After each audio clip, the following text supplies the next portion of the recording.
Hello and welcome to SEPAC Summer School. This is session 9 on meetings, workshops, and events.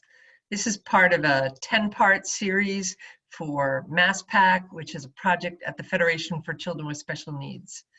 Hello, my name is Leslie, and I'm the project director at MassPAC. And we've been talking all summer about different methods and strategies and ideas on how to coordinate and run a special education parent advisory council.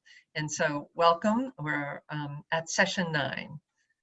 So tonight we hope that you'll learn how to conduct your SEPAC meetings and work under the open meeting law, learn how to cooperate with the district on that annual rights workshop, develop a schedule really for all of your community based on input from members and families, really how to plan other events that are integral to the success of a SEPAC, whether it be a social event or maybe a fundraising event, really to collaborate and advertise, really getting the word out so that people know about your SEPAC.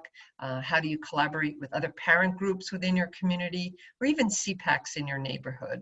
And understanding and using the MassPAC benefits to the fullest extent to support the work of your SEPAC. So as SEPACs start to plan, it's September and we're planning for the year, you want to really look to planning those business meetings, those open public meetings for your SEPAC. In Massachusetts, SEPACs are subject to the state's open meeting law, and they need to publish an agenda at least 48 hours in advance. That puts the public on notice of the issues that the SEPAC will be talking about at that meeting and gives people an opportunity to either weigh in with sending information to the SEPAC in advance or attending that meeting and, offering public comment during the appropriate times on agenda items and learning about the work of the SEPAC.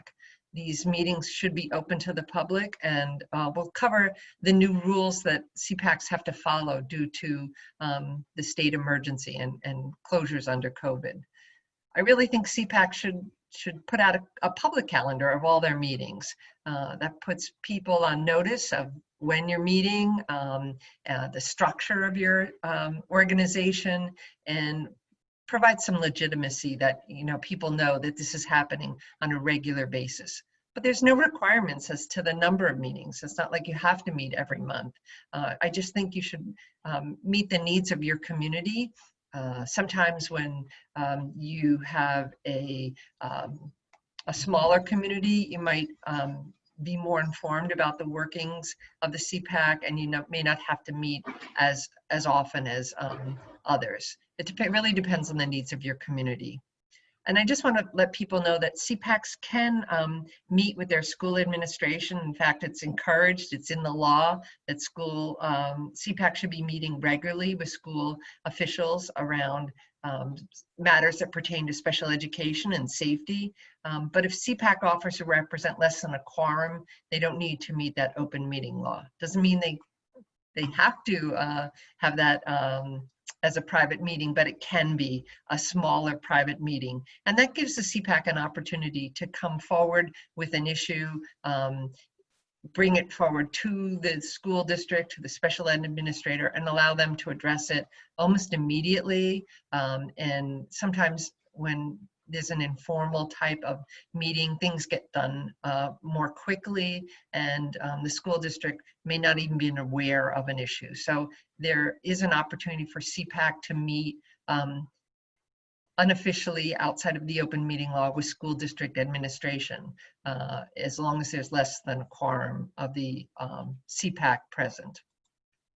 During COVID, there are revised public meeting rules. They're available on the mass.gov website, and it states that the public body must provide an adequate alternative means of public access. So in other words, you can have this virtual meeting, you just need to let people know how to access it. In your notice, you have to have the link or the way that someone would register to get the link to that public meeting. You don't have to be physically present. That's rule has been suspended during these times. But anytime there's a vote taken, it must be by roll call, so that people can hear the individual votes rather than raising of hands and the little windows in your meeting show it. So you just have to do it by formal roll call, that the secretary would read down the names of those elected to public office in that public body. And then just in the beginning, the chair has to announce the names of all of those members who are participating remotely, and that needs to be recorded in the minutes. So yes, there's a couple more hoops to jump through again, but these virtual meetings, I think, are a real nice benefit, and the silver lining to all of this, in that SEPACs now have a larger audience, possibly because families don't have to get childcare or arrange for transportation to meetings.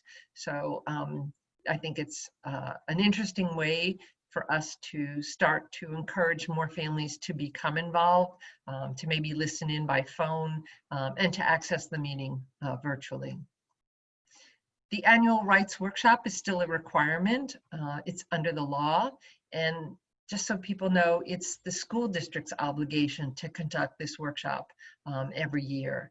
The SEPACs are asked to cooperate with the district. That's helping advertise, encouraging families to come, posting notices on their social media pages to let people know, because this is such an important workshop, especially for new families that are coming in to special education, and now they can understand their rights under federal and state law in this workshop, and ask the questions that they need to ask around how they're a participant, how they're a member of the IEP team. I think SEPAC should be discussing with the district ways to meet the needs of the non-English speaking families in the district, and to maybe assist in coordinating, maybe accessing different workshops in different languages. There are some resources out there that the SEPAC might be able to bring to the table for your district. MassPAC in the plus level benefit provides a free workshop, one of these free annual workshops for schools and SEPACs. And we have 3 different options now, so that I think it provides a broader sense of what your district might need at any given time and every year. So we have the original evaluation and eligibility workshop. We've also included our understanding the IEP workshop as a basic rights workshop, and transition planning, so that your district and SEPAC can choose which free workshop, which annual rights workshop is right for your district on any given year. When SEPACs start to think about all those different educational workshops that they might want to offer, and you might want to do something several times in the fall, winter, and spring. It may be monthly, it might be every other month or every 6 weeks.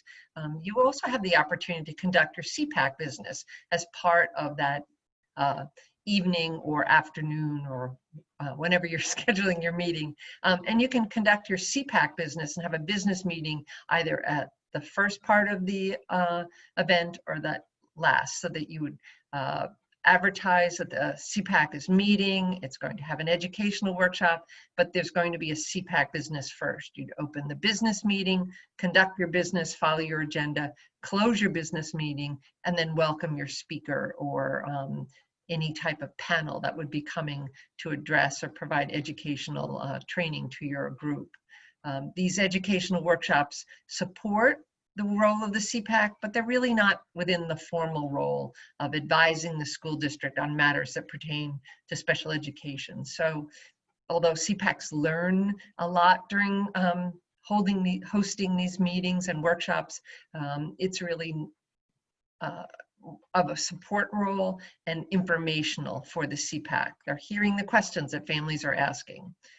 Whenever you schedule any of these educational workshops, I think you should react or reflect the needs of your community and the families. And that might mean that you might have to send out a short survey or have a place where families can post ideas on what information they would like to hear.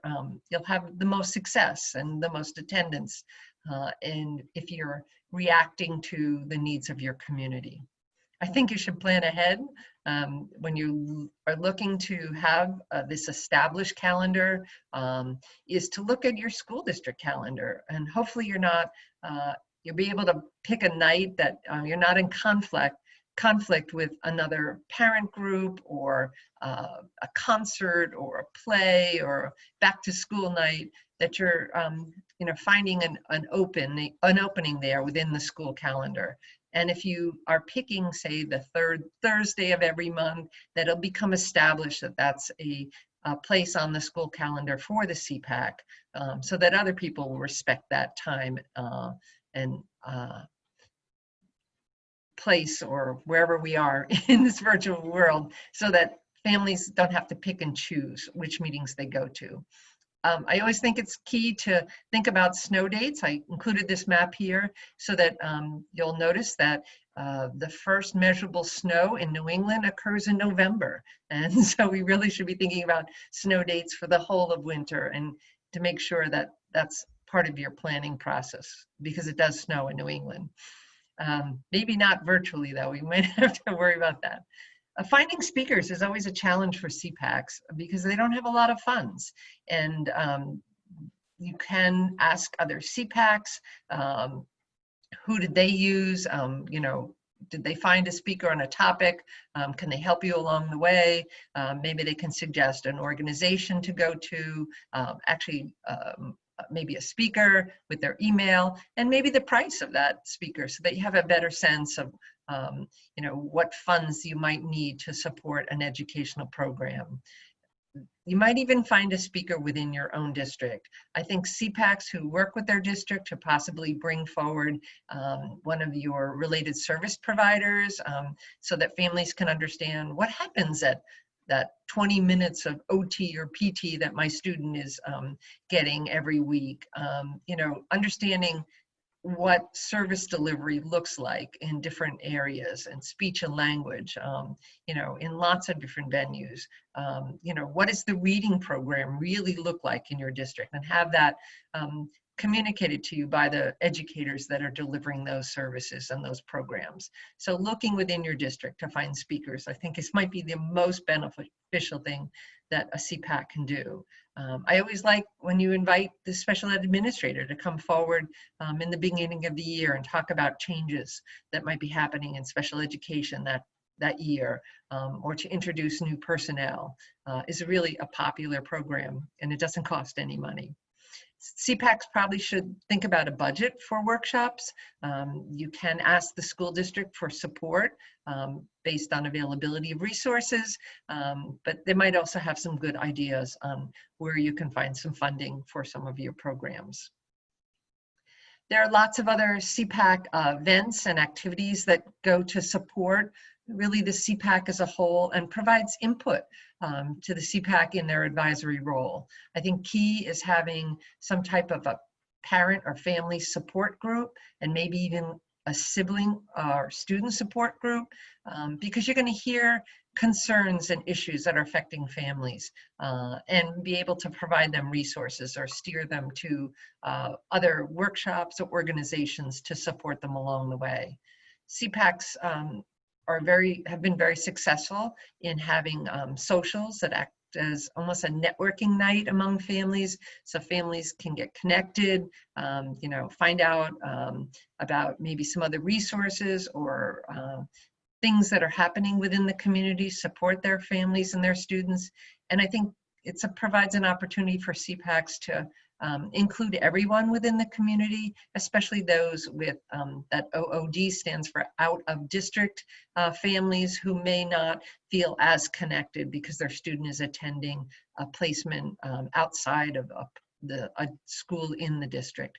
But bring them in and connect them and help them understand that they are part of this SEPAC, and can advise the SEPAC also on what's working for their students. So it's all making those connections and getting that input.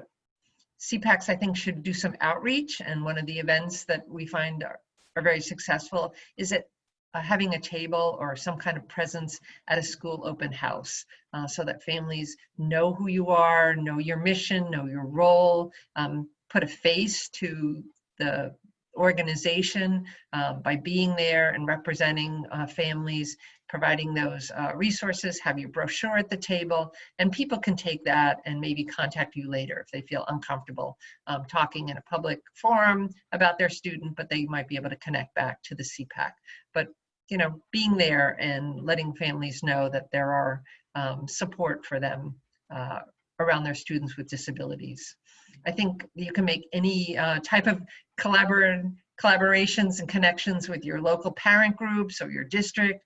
Are there events happening that you can support, that you can provide volunteers for? Resource fairs are one really great idea to work with the district, bringing in lots of different vendors and organizations to talk about the things that they do and the resources that they have for families. That's all great, and the more the better. In fact, I think even regional resource fairs among several districts is a really great way to do this. I think we're just going to have to figure out how to do it virtually this year. What are the community resources that families can access to support their students? Are they inclusive? Do they have special events for our students? Is your town recreation providing programs for all students? So having, connections to those groups, just sitting down, discussing with those groups, inviting those groups to your SEPAC meetings to talk about their events, all good, because it's really helping families make those connections. One of the things that SEPACs are allowed to do is to fundraise or friend raise if they want. The SEPACs cannot hold their own funds. Those should be held by the school district unless there's a separate nonprofit or other type of organization that is holding SEPAC funds outside of the school district, so that they can organize and host those events. One of the best fundraising events I've ever been involved with was recognition ceremonies, where the SEPAC recognizes those people within the community that supported special education, that supported a student. It could be a bus driver, an educator, cafeteria worker, a coach, somebody who just went above and beyond, and having a recognition ceremony and inviting members of the community to those events really just outline the wonderful support that is happening within your community. It raises the level of understanding about inclusion and why that's important in your community. So that's a great event that you can host as a SEPAC. And then are there different types of groups that you can make partnerships with to support students? For example, Special Olympics, Challenger Sports, those are all opportunities for you to expand the role of the SEPAC and have some unique partnerships. The Understanding Our Differences program, originally I believe it came out of Newton. They have a website. These are programs where you build character development within your schools. You can work with your guidance office and help promote inclusion and understanding within your school district on issues that might be challenging for students with disabilities. And so that there's a different tone around special education and students with differences in your community. It's a great program, and a lot of SEPACs are supporting that program within their community. So to make these events and meetings and workshops successful, I think you need to do some advertising. Discuss with your district how you will use their systems, whether they have a ConnectEd, a phone system, an email chain, whatever it is. Can you get on their website? Can you post within their social media? You need to develop your own email and phone list. Can have a sheet, a page, or some method to collect information, name and email at each one of your meetings, so that families who want to stay connected and be informed can get onto that notice list. In some instances, I think you should invite all parents in your district to your events. At any time, families may or may not be in the special education system. Their students may not have been identified yet. They're in early intervention, or they're in the process of being evaluated. And so I think it's good to invite everyone to your events and programs, because everyone can learn and everyone should be connecting and given those options to connect. I think you should invite your administration and your school committee members to your events. Let them know that things are happening and that they're welcome, and that families would like to connect and ask questions and find out who's involved in these different groups. If you can, create a social media page or site for announcements. How do you share resources? Facebook is one place that SEPACs have moved to. It's free. People get it on their phone while they're waiting in line somewhere. They can get information from the SEPAC, and I think it's a great way for you to start sharing information and be that go-to place for things about special education or resources in your community for students to be included and to participate. And then how do you collaborate with other SEPACs in your community, neighboring SEPACs, regional school districts are already doing this among several towns, but if you connect to other SEPACs and other districts, you can not only share the work, but you might be able to share the cost of some of these workshops or events. So they make them more successful when you have more people at the table, working together, learning together, sharing together. There's so many ways that families can connect, and I just think you need to keep looking outside the box, and that's part of collaboration. At MassPAC here at the Federation, we have 2 levels of benefits on our annual membership. There's a basic level and a plus level. The plus level members get that free basic rights workshop for the district. And so most of the school districts that come into MassPAC with their SEPAC pay for that MassPAC membership. You also get a half-price option for 1 additional PTI workshop. And if you're looking for the names of all those workshops, they are under the PTI workshops page, and you can always use a form there to request a workshop. Part of the benefits are access to the Federation's monthly networking series, and this is really for SEPAC chairs to start to connect to other leaders within our community. And we have not only meetings, but speakers on special topics, and that happens monthly. There's always a free registration to our annual Visions of Community Conference. This year it will be a virtual conference. It's being held on March 6th. That's a Saturday. More information will be coming out about that. As part of the benefits of MassPAC, you can participate in the MassPAC and Federation activities, listservs, Facebook pages.